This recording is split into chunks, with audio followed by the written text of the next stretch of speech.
Quelle peut être demain, la science? Qu'est-ce que l'on peut souhaiter? N'est-ce pas une science au service de tous? La pratique scientifique,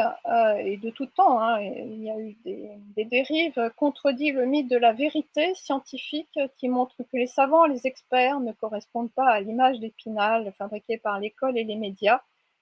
Quand dans l'esprit du grand public, sa science effectivement est associée à un savoir absolu qui aimante, ceux qui voudraient, être détenteurs d'avoir absolument raison,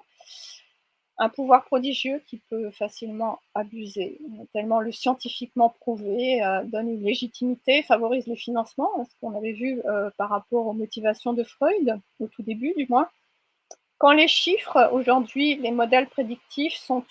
utilisés à la place des observations du terrain et que les mesures politiques ne se basent que sur des prédictions, voire sur des spéculations, quand le milieu scientifique, voilà, avec tous les défauts qu'il peut avoir, peut être mu par l'espoir irrationnel, les préjugés, la quête de gloire, la rivalité, les enjeux, idéologiques et les intérêts économiques autant que la recherche, de vérité. Alors c'est à chacun, n'est-ce pas, de cultiver un état d'esprit scientifique, que nous soyons scientifiques ou pas, qui permet de voir ce que permet la science et surtout ce qu'elle n'est pas. Voir cette fausse science en marche, clin d'œil,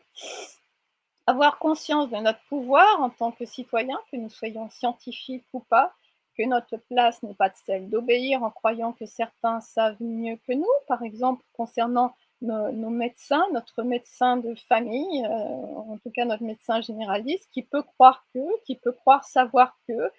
s'il sait certains éléments, et fort heureusement pour nous, sur une maladie, il ne peut tout savoir sur une maladie et surtout, on ne peut exiger qu'il le sache.